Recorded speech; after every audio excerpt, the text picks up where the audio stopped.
Nesse final de semana, dia 21 de maio, a TV Costa Doce completou 2 meses de vida. Nós queremos agradecer a toda a audiência e a todos que estão assistindo todos os nossos programas. Obrigado e fique conosco. Você está no Jornal da Meia Hora do dia 23 de maio e hoje é Dia Mundial da Tartaruga. Confira nessa edição o Dia da Comunidade no bairro São Jorge. Também uma entrevista com Alex Medeiro, vereador da cidade de Guaíba. E também o Encontro dos Esportes com Neymar Duarte. Confira agora uma matéria no bairro São Jorge, referente ao Dia da Comunidade.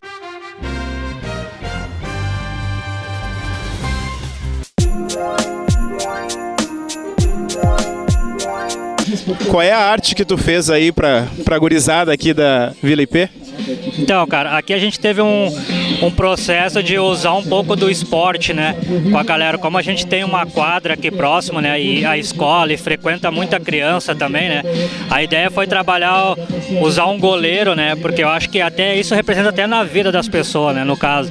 Tipo, o goleiro é aquele cara que tem que segurar a bronca, né, então isso pra mim representa muito também, né, do goleiro, né, de estar segurando a bronca em casa, tá segurando a sua correria, né, que leva, a bem dizer, né, o time em si na caminhada. Então, mais ou menos uma ideia assim. Então, o projeto foi usar o esporte, né, como a galera também tem um time de futebol aqui, que é o Boca Juniors, né, e a galera também ajuda bastante esse tipo de projeto. Então, a gente quis, ao mesmo tempo, também dar uma homenagem ao time daqui, né, ao Marcos também, que é o representante do time, que deu essa oportunidade para a gente estar apresentando um pouco esse trabalho aqui na São Jorge, né. Como eu sou da Coab, lá o grafite é bem forte, a cena lá, né, que na verdade só somos, em Guaíba, somos 3 grafiteiros somente, né. Então, eu da Coab, tem outro maninho que é do centro, né, e uma menina que é minha irmã também, que é da Coab lá. Então, ele deu esse espaço para nós, é satisfatório, assim, tá podendo trazer um pouco para dentro da comunidade essa arte, né, essa arte urbana, essa arte do grafite, e mostrar para eles um pouco da diferença, né, também para eles prestar atenção do que é o grafite, o que é a pichação, que é bem diferente, né. A gente tem esse trabalho de fazer um desenho, estudar a cor, né, estudar o local, e a pichação é um pouco mais diferente. Então, a gente quis trazer isso para mostrar um pouco a diferença para a galera, né, e dar uma colorida sempre, né, tirar aquele espaço morto e dar uma vida para ele, né. Então, mais ou menos essa ideia.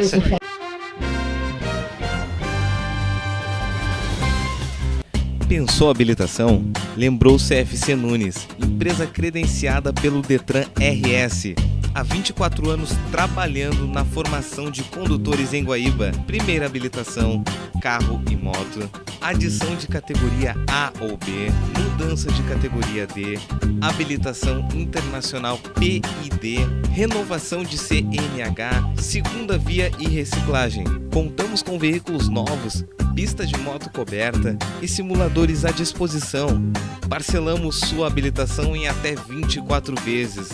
Centro de Formação de Condutores Nunes, Rua Tiradentes, 324, bairro Alvorada, Guaíba. Telefone 3480-1828.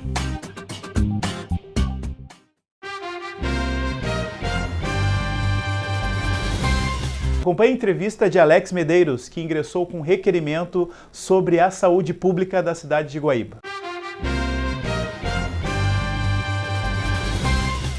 Gostaria de saber do senhor sobre o requerimento sobre a saúde aqui na cidade de Guaíba. Muito boa tarde.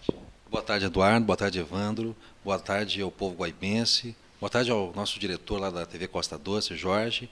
E parabéns pela audiência e pela oportunidade que essa TV traz aqui em Guaíba. Eduardo, esse requerimento ele foi apresentado na Câmara de Vereadores com o objetivo de trazer informações que a população está cobrando dos vereadores, da Câmara de Vereadores, está cobrando do Executivo Municipal, soluções para a saúde. Então, nós temos aí um requerimento, que nós questionamos ali, por exemplo, o motivo da falta de medicamentos básicos na farmácia municipal e nos postos de saúde. Queríamos informações, por exemplo, sobre quantidade de especialistas, quantidade de fichas que deveriam estar à disposição da população e problemas que são enfrentados no dia a dia, por exemplo, com especialidades. Pedimos informação, por exemplo, de qual é o problema, quando que nós teremos aí, então, a tão sonhada inauguração da maternidade do hospital aqui de Guaíba, dos leitos, né? Por quê? Porque as pessoas já estão preocupadas que esse velho problema, que é um problema antigo aqui em Guaíba, não se tem uma solução. E também, o pior, quando se questiona na Câmara de Vereadores, não se traz uma informação concreta de quando vai se resolver. Então, o instrumento que nós temos na Câmara hoje é o requerimento, que é aprovado em plenário, ele vai até o Executivo, que é obrigado, dentro de um prazo de 30 dias, a prestar informações à Câmara de Vereadores. E essas informações são repassadas para a população. O que ocorreu ali foi que hoje nós temos 16 vereadores, Eduardo, que compõem a Câmara de Vereadores, e, infelizmente, 11 desses 16, eles, de alguma forma, têm alguma ligação com o governo, que é chamada base governista, né? E são 5 vereadores hoje que são independentes. E o que ocorre? Por ter a maioria, né, existem alguns acordos que a gente sabe que acontece, né, do próprio prefeito com esses vereadores, e esse requerimento ele foi rejeitado. Então, causou bastante estranheza rejeitar um requerimento dessa natureza, que busca simplesmente trazer transparência para o serviço público, prestar informações ao cidadão que merece ter essa resposta, né? E são informações assim realmente necessárias para poder as pessoas poderem fazer, entender o que está acontecendo em Guaíba. Eu vejo assim que o prefeito ele está lá, né? Ele está prefeito, então ele representa o município, assim como os vereadores estão vereadores por um mandato, porque assim foram eleitos, e eles representam o povo naquele mandato. Então, eles têm que representar aquele poder e prestar as informações para a população, né? Dentro das atribuições do Poder Legislativo, as principais, eu destaco, que é legislar e fiscalizar os atos do Poder Executivo. Quando, por algum acordo político, se impede o vereador de fiscalizar o Poder Executivo, acaba suprimindo a função do vereador e, consequentemente, o papel do Legislativo, que é fazer essa balança, esse controle, né, nas ações do Executivo. O que seria isso? Hoje, a Câmara de Vereadores de Guaíba, a exemplo da Câmara dos Deputados, por exemplo, nós temos ali o acesso na íntegra de todo o processo legislativo. Hoje a população pode chegar lá e consultar o projeto de lei, inclusive imprimir documentos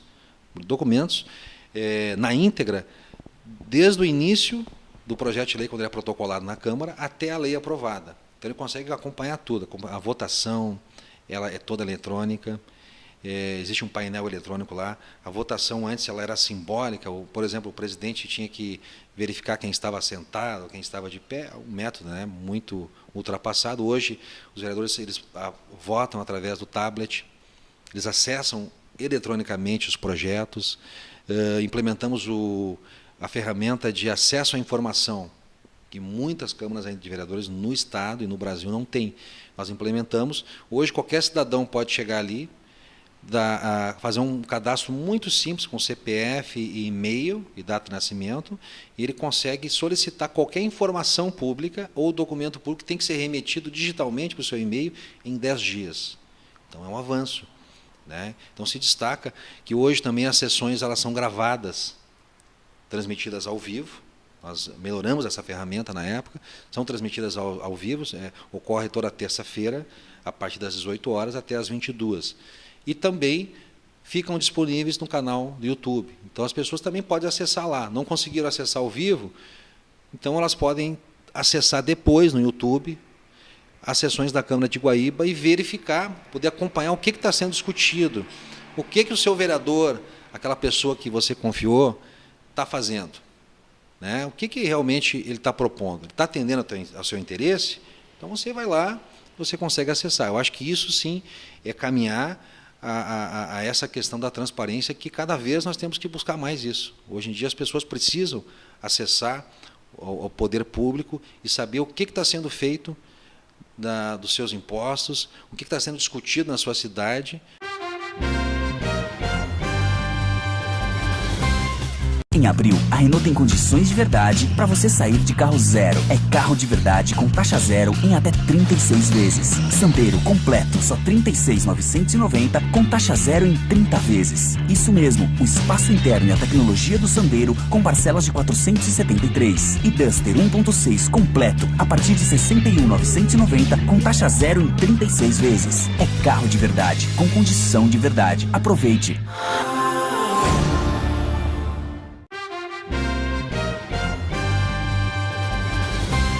E agora no Encontro dos Esportes com Neymar Duarte, uma entrevista completa com o grupo Expressão de patinação aqui da cidade de Guaíba. Boa tarde, estamos aqui no centro de treinamentos do grupo Expressão de patinação e vamos conversar com um atleta que foi convocado agora para a seleção brasileira para disputar o Pan-Americano em São Leopoldo. E aí, Natália, como é que você está preparada para... Como você recebeu essa notícia maravilhosa, né, de convocação para a seleção brasileira? Boa tarde. Boa tarde.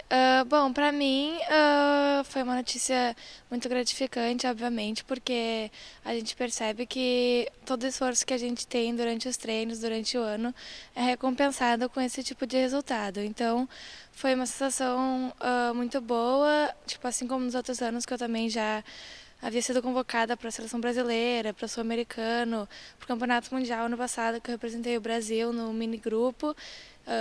Fomos medalhistas no Mundial, então é realmente muito gratificante. Agora esse ano é o primeiro Pan-Americano que a gente tem de patinação artística, então com certeza vai ser uma experiência nova, mas vai ser, como eu disse, vai ser muito bom representar o Brasil nesse campeonato e espero que dê tudo certo, porque a gente está treinando muito para isso. E qual é a tua categoria?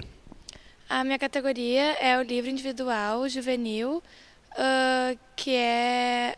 O livre é aquela categoria que tem saltos, corropios e... Agora nós estamos aqui com a Carol Teles, que também é atleta do Grupo Expressão e que foi convocada para a seleção brasileira para disputar o Pan-Americano. E aí, Carol, como é que tu recebeste esta notícia? Bom, no brasileiro eu acabei ficando em quarto e são só 3 que iam para o Pan-Americano. Só que depois abriram 2 vagas, então eu fui convocada. Eu fiquei muito feliz porque eu treinei muito para conseguir essa vaga e isso foi uma coisa muito boa para mim, para me estimular a treinar mais, porque eu fiquei bem desanimada, mas depois com esse resultado acabei me animando muito para seguir em frente, não desistir, mostrar que eu tenho a capacidade de fazer melhor. Enfim, ser treinadora é um papel muito difícil às vezes, né? Porque nós trabalhamos horas e horas a fio. E principalmente quando chega as meninas na classe internacional, que é o caso da Natália e da Carol, que foram convocadas para representar não só o clube, não só a nossa cidade de Guaíba, mas como um país. Então o treinamento é muito intensivo. Eu fico com elas de segunda a sábado, às vezes todos os dias, de domingo a domingo, em torno de 3 a 4 horas por dia, entre preparo físico, aula de coreografia, aula de técnica. Cada uma tem uma modalidade que irá representar, a Natália no livre, a Carolina em solo dance, então são modalidades muito distintas e que eu tenho que estar sempre me atualizando para que elas consigam melhores resultados. Busca sempre a perfeição. Então, dizem que a perfeição não existe. Elas estão sempre em preparo. Mas hoje eu vejo que para o Pan-Americano, o trabalho que está sendo feito, conjunto também a psicóloga do esporte e a professora de yoga e o professor de preparo físico, tem preparado elas mentalmente melhor. Porque o atleta, se não tiver com a cabeça, né, preparada para a hora da competição, todas as horas de treino não valeram a pena. Então, porque ali elas têm que apresentar tudo que sabem em 2 minutos e meio, em 4 minutos. Então, hoje eu vejo que esse fato de representar a seleção brasileira pesa, mas também é o fator motivador para elas estarem realmente firmes na hora de fazer o que tem que fazer. E esperar o resultado pelos juízes, né? elas têm que ir lá e fazer a parte delas. Eu não exijo a medalha, eu exijo que elas façam o melhor que elas podem.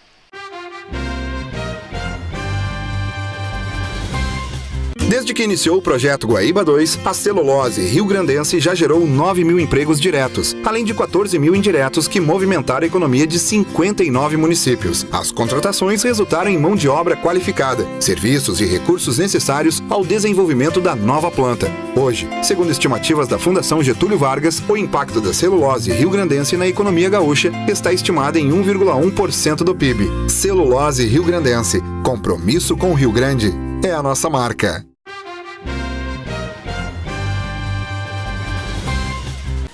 Cantos Gourmet. Venha experimentar um buffet saboroso e de qualidade, com um bom atendimento e um ótimo preço, em um ambiente agradável e climatizado. Na Rua São José, número 184, Sala 1, Bairro Centro, em frente à Caixa Econômica Federal. Fone 30 55 1900.